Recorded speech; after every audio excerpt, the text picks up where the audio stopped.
Yang mengancam itu siapa? Ya para pelaku. Emang ada ancaman pembunuhan pada Baradae? Yang mengungkap peristiwa Duren 3 itu Richard. Jaksa yang ada di pengadilan itu dalam kondisi tertekan ketika membacakan tuntutan. Seperti itu? Ya itu hal yang sama-sama bisa dilihat oleh pemirsa di TV. Apa ada disparitas antara mereka secara fungsional sebagai jaksa penuntut umum di persidangan yang merasakan kemanfaatan dari keterangan Richard dengan mereka yang ada di Menara Gading, pejabat struktural, ya, yang menentukan isi jumlah tuntutan. Ini ada intervensi nih, sehingga keluar angka 12 itu. Disesuaikan supaya sesuai dengan arahan dari pimpinan tersebut. Saya tanya, ini jujur-jujuran ya? Posisinya Richard adalah posisi orang di pihak jaksa. Kemarin saya dengar, kalau nggak salah Jampidum ya, bilang Richard itu nggak layak jadi JC. Di pejabat tertentu di Kejaksaan Agung, memang ada yang sejak awal seperti tidak meyakini atau tidak sepaham. Ya saya nggak perlu sebut namanya lah. Ya, saya merasa memang ada sesuatu yang tidak bisa mereka tolak kan. Kalau itu arahan dari pimpinan, bagaimana menolak? Pemirsa, tuntutan 12 tahun penjara Jaksa Penuntut Umum atau JPU terhadap terdakwa Barada Richard Eliezer yang cukup kontroversi terus menjadi sorotan banyak pihak. Mulai dari Lembaga Perlindungan Saksi dan Korban atau LPSK, pengacara maupun pakar hukum. Lalu benarkah amar tuntutan tim JPU berdasar pesanan atau perintah atasan? Menjatuhkan pidana terhadap terdakwa Richard Eliezer Pudium Lumiu dengan pidana penjara selama 12 tahun dengan perintah agar terdakwa tetap ditahan, dipotong masa penangkapan.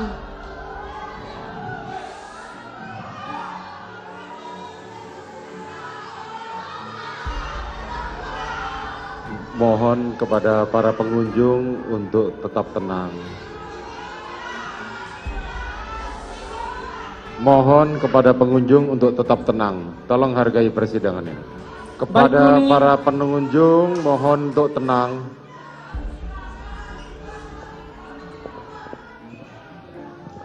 Dilanjutkan, saudara-saudara jaksa penuntut umum.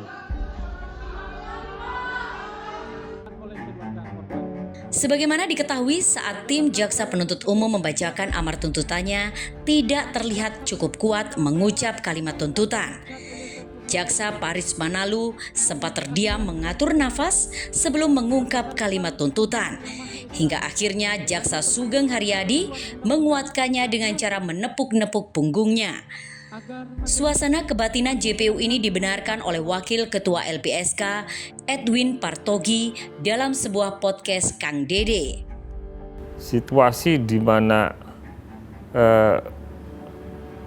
bagaimana para JPU itu merasa terbantu dalam membuktikan dakwaannya dengan peran dari Richard, ya itu seperti tidak ada timbal baliknya.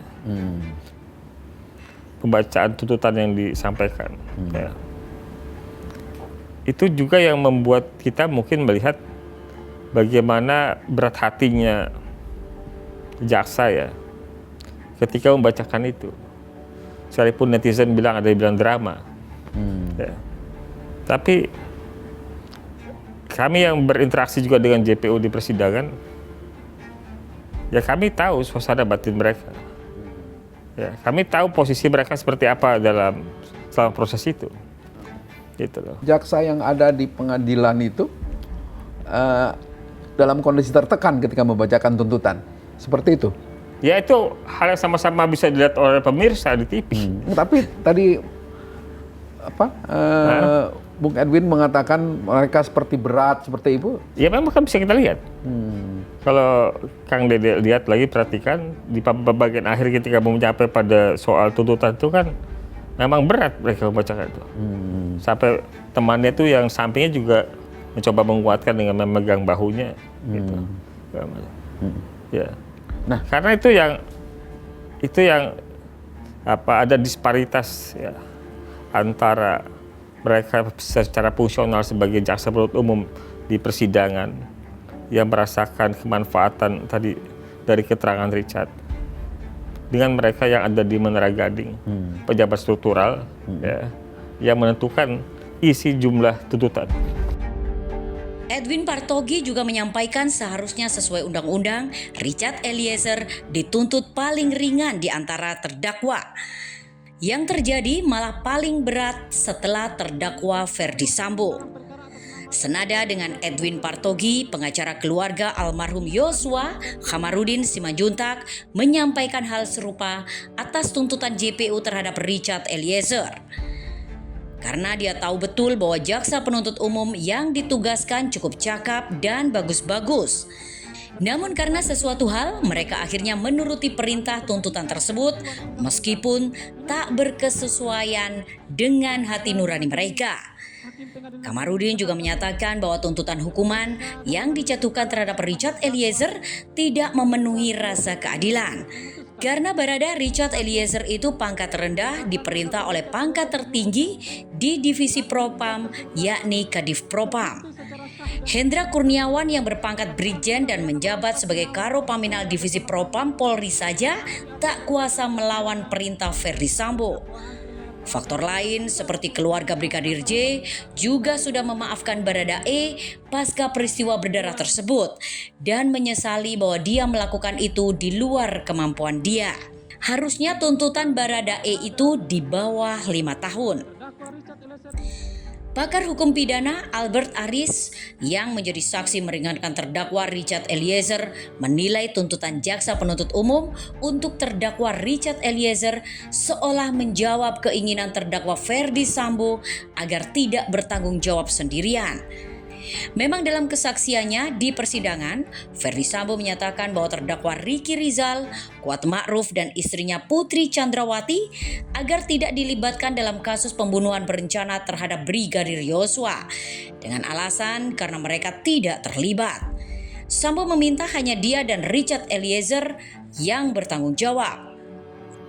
Karena itu dalam jumpa pers dan beberapa kali kesempatan diwawancarai beberapa televisi nasional secara live, Jaksa Agung Muda Bidang Tindak Pidana Umum atau Jampidum Fadil Sumhana ngotot kalau tuntutan terhadap Richard Eliezer sudah tepat.